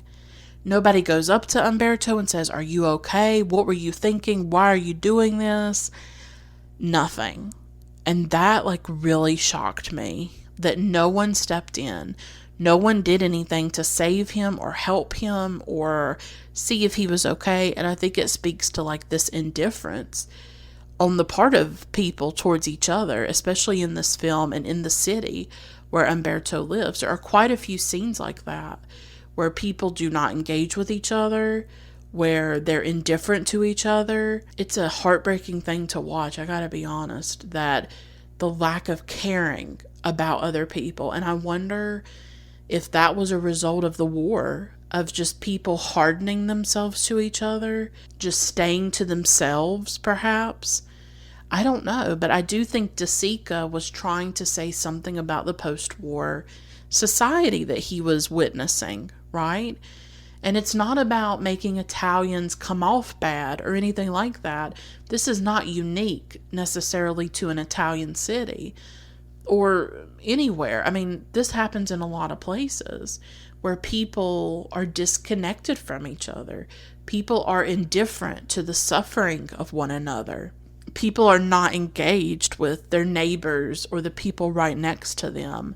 And there is like this inhumanity at times, I think, in the world. And that's everywhere. That's where I live. That's where a lot of us live. I've experienced it myself in a lot of different situations of people not having compassion, not having any kind of empathy for you. And so that sort of resonates with me, this idea that these people don't care. And it just shows you how alone Umberto is, that people see him about to do this. He's gotten very close to those tracks. And then even though he doesn't do it, nobody runs over to him. Nobody asks him how he is. He really is on his own. So Flike is absolutely so mad at Umberto for doing this and runs away, and Umberto goes and looks for him, and the dog is hiding behind a tree. You can tell that he was definitely spooked, and Umberto calls out with him. He has the pine cone in his hand, trying to get Flike to play with it, and he coaxes Flike back over to him and has Flike stand up on his back legs, and then he throws the pine cone and Flike goes running after it. They're friends again. The dog forgives him, because your dog always forgives you, right? Like, they will always forgive you. To me, it's a really ambiguous ending, and I think it's really open-ended, and I think it's also deceptively happy and positive. Once again, it's like with that Criterion Collection cover of Umberto holding Flike. It's just deceptively happy, when in fact, it's not a happy ending at all. Not to me, at least. In reality, nothing has been solved for Umberto. Yes, for the moment, he's okay. He's playing with Flike, but we don't know what comes after. Where will he go? What will happen to him? He still doesn't have the money for the rent. He still hasn't found a place to live. We don't know what's going to happen to him, and I don't think we ever forget his reality when we're seeing this scene. So at the end of this film, Umberto's fate and Flike's fate are both uncertain. We don't know what's going to happen to these characters at all. Nothing's been solved for them. Nothing has been resolved. In a lot of ways, Umberto is where he has been the entire time. He's made no progress, really. Nothing has changed for him at all. He wasn't able to pay the back rent. The landlady's still going to evict him. He's already left. Nobody to take him in. What's going to happen? Will he end up on the streets having to beg? It's possible. That's what's kind of scary about the film. It's that precariousness that's so scary. What's going to happen to Umberto? And we don't know. And before this episode, I did an episode about Kelly Reichardt's 2008 film, Wendy and Lucy. And Wendy and Lucy is really, I'm not going to say it's inspired by Umberto D, but I think it was certainly influenced by Umberto D. And it's about this young woman, Wendy, and she is on her way up to Alaska, and her car breaks down while she's in Oregon. She doesn't have any food for her dog, so she shoplifts some food, and she gets caught. She gets put in jail, and while she's in jail, Lucy, her dog, goes missing. A lot of the film is about Wendy searching for Lucy, trying to find her, trying to see what happened to her and to reunite with her. And there are a lot of similarities between the two films. For instance, like when I saw the pine cone scene, when he was throwing the pine cone and Flike was going to get it, it reminded me of the opening of Wendy and Lucy, when Wendy's throwing a stick, I believe it is, and then Wendy is going to fetch it. Wendy and Lucy is very much about the relationship between a person and their dog. You know, the dog as a companion and a comfort. Both films are about economic struggle, economic precarity in a lot of ways, about lives that become increasingly desperate by the end of each film. But the endings are very different. I won't give away the ending to Wendy and Lucy because You may not have seen it, and I don't want to spoil it for you, but I do talk about the ending in my episode. The endings are different, but there are similarities between these two films. And Kelly Reichardt was heavily influenced by Italian Neorealism. She was watching it a lot before she made Wendy and Lucy, and it was definitely part of one of the inspirations for the film. But if you like Umberto D and you haven't seen Wendy and Lucy, you definitely should, because they're sort of in dialogue, I think. Although in my episode, I did not talk about Umberto D because at that time, I had not seen Umberto for several years, and I couldn't remember all the details, and so I didn't want to talk about the film without being able to know the exact details of the film and things like that. So I actually didn't mention it in that episode, but I did want to mention it in this one in case it's a film that might interest you. Well, in summary, I think this is absolutely a landmark of Italian Neorealism. It has so much in it that is in keeping with the movement itself, using a non-professional actor, shooting on location, focusing on the lives of ordinary, common people, talking about very common struggles that a lot of people have. That's the thing with Italian Neorealism for me, is that I feel like you can see yourself in a lot of the characters. There's such a humanity about these films, and they do talk about common struggles that are very specific to post-war Italy, obviously, but that transcend them, and that they do become universal in a way. It sort of reminds me of the Dardenne brothers, a lot of their films, and I have an episode about 2 Days, One Night, which is about a working class woman, and I think in that episode I talked about that with their work, that all of their films are made in a particular part of Belgium, but the things that they're talking about in the films or that they're showing really transcend that area of Belgium, that it's issues that people around the world are facing and dealing with, especially with economic struggles, financial precarity, class struggle. That is a very common hardship for people, is that they don't make enough to live on, that they cannot survive off their wage or their pension or their social security check or their disability check. And in that way, the film is very universal and it's very resonant for a lot of people, I think. And I think that's the beautiful thing about Italian Neorealism, very specific to its own culture and context, but themes that resonate with a huge amount of people all across the world in different cultures, in different times, right? It is a movement that is very special, very important to me. And this film has all the hallmarks. And I think it's one of De Sica's greatest films. It's certainly one of my favorite Italian films. The heart of it, it's about so many things, right? About a man and his relationship with his dog, of course. But about how we treat the elderly. About what it means to really be alone in the world and to have nobody to depend on or rely on. All Umberto has is Flike. So to me, it makes total sense that his relationship is so powerful with this dog, because he has nobody else to lean on, and there's nobody else that's there for him through all of this. We see the conditions of women's lives through the story of Maria. There's a beautiful sequence in the film of Maria waking up in the morning and just doing some chores. She's not saying anything. Nothing's really happening. We're just watching her go through her routine. And it's incredibly beautiful to just watch this young woman going about her life. And you care for Maria just as you care for Umberto. And then the both of them care for each other. There is possibilities for connections in this film, and yet they don't totally pan out. That I do feel like Umberto and Maria could have really been friends. And maybe really Umberto was too proud, right? Like maybe he could have opened up to Maria and said, you know what, I don't have anywhere to go. And maybe Maria could have helped him. I don't know. Maybe she could have known somebody, or I don't know what could have happened. But instead he chose to lie and say, oh yeah, I found a place to live. And then he goes off and he wants to kill himself. There was, I think in that moment with Maria, when he's standing on the stairwell and he's telling her that he's leaving and she can have the things in his drawer, there was a possibility there for something, for him to say, well, actually, I don't have anywhere to go. Can you help me? I guess a lot of this film is about Umberto's inability to ask people for help.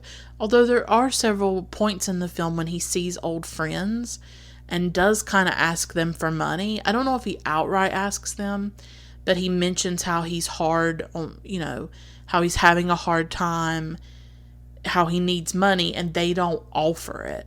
I mean, I don't know if he could have explicitly asked and if they would have given him the money. I don't know. But Umberto doesn't seem capable of doing that. He has a lot of pride, and I think that pride can hold him back at times. And he can't ask for help. He can't say, I'm in a hard time in my life, can you help me? And maybe if he could have done that, things would have gone differently. Seeing Maria's life and seeing her relationship to Umberto is really touching, I think. And I do think there was a possibility for something more there, like a friendship or a connection, but it passes. And so I do kind of agree with what De Sica says about the lack of communication, that is certainly there, of Umberto's inability to really communicate what he's going through and that he may need help. And he's a bit too proud to do that. That's, I think, what draws him towards suicide too, is that he just can't bear to be so degraded where he has to beg or he has to ask for help. He can't live with that because his whole life he's provided for himself and he's been independent, and that's the sense I get. And so for him to have to do those things, it's too much. It's like more than he can take, honestly. And I think this film is a real testament to the power of pets in our lives as well. The way that they do give us that unconditional love, and how we can get so much more emotional fulfillment from them than from like actual people. My dog really does help me because I do struggle with loneliness. I do struggle with a lot of things, and every time I see my dog, every time I see Boomer, it makes me smile, it makes me happy, and I'm really grateful for that. Like, that's a really beautiful thing, and it shouldn't be underestimated how powerful that can be.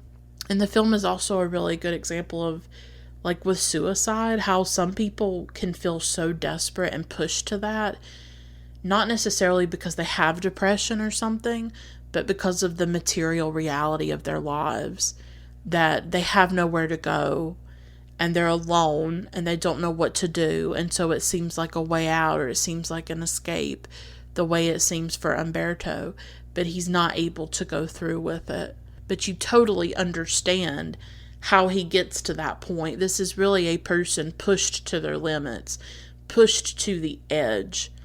Like really, this film is about that kind of desperation and about being so alone and so scared and not knowing what to do and not having any kind of resources or support system to deal with that. You absolutely believe Umberto when he is suicidal, that for him in that moment, that's the only way out.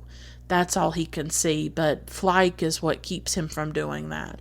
If he didn't have Flike, I think maybe he would have gone through with some type of suicide, possibly.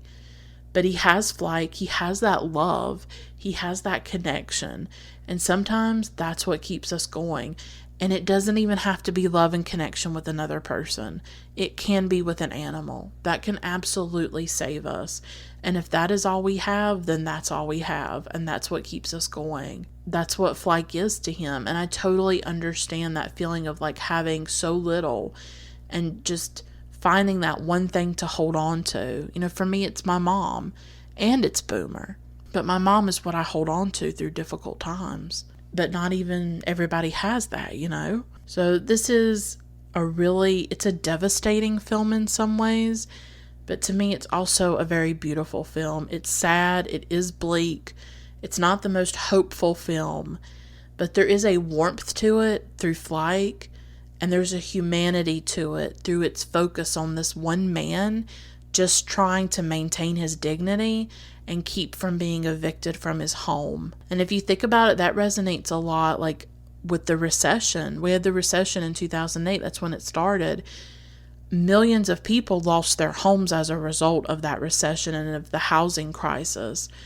And it's still not talked about. There's not bunches of films made about it, or even think about what we're going through with environmental degradation and climate change. More and more people are going to lose their homes. Every hurricane season, people lose their homes. People are losing their homes to wildfires, to floods, to hurricanes, to tornadoes, to all kinds of different things that are happening with our environment and the instability of it. That theme of losing your home, of being evicted, or of being out on the streets, of not having a lot of resources, not having anywhere to go, is actually very relevant to the time that we're living in. And just a few years ago, millions of people lost their homes and were evicted. So this is something that, plus we have, homeless population in this country. So this is always an issue of people not having places to live or of losing their places to live. That's a big part of Umberto D. A big part of this film is this is just a man trying not to be evicted. This is just a man that doesn't want to end up on the streets. And we feel like at the end that he probably is going to end up on the streets. That is the heartbreaking thing for me. But that's a theme that runs throughout the film that I think is really relevant to the times that we're living in. And you see after these storms that are happening with climate change, I'm not saying climate change is directly responsible for every single storm that happens, but it is creating a crucible. It is warming the oceans that is then feeding these storms, right? And making them more powerful, more destructive as they worsen. And as these things happen, after they happen, we're seeing that it's not just traumatic when the storms happen, it's the aftermath where people are not getting enough money from FEMA, or they're not getting enough money from their insurance. And so their lives become very precarious. And where do they go? What do they do? Where are they going to live? They've lost their homes. That's a very relevant theme, I think. And Umberto is facing that as well. Not with climate change, but just with, the landlady going up on the rent and him not having any power over it or control over it. And the landlady having all the power. And also relevant to the world we live in now, too, where these landlords can do whatever they want and you don't have any power or control over it. And that's a scary thing. So there's so much in this film, so much that I talked about, and I'm sure there's a lot in there that I didn't even touch on, but these were just some of the things that stuck with me, that were powerful to me, that were meaningful to me. It is such a devastating film, as I said, but it's also a very beautiful film because of that connection between Umberto and the dog and between Flike. That makes all the difference to me. And Umberto's abrasive, but his love for Flike makes him likable, I think. And you can see yourself in him, and you can see his love for Flike. That makes him very relatable and a very memorable character, I think, and a very human character as well in cinema. I love this film. I really do. It was an intense experience to rewatch it and to feel so much of those emotions. Really grateful for Italian Neorealism. So I will stop here. Thanks so much for listening. Until next time, keep watching great films. Bye for now.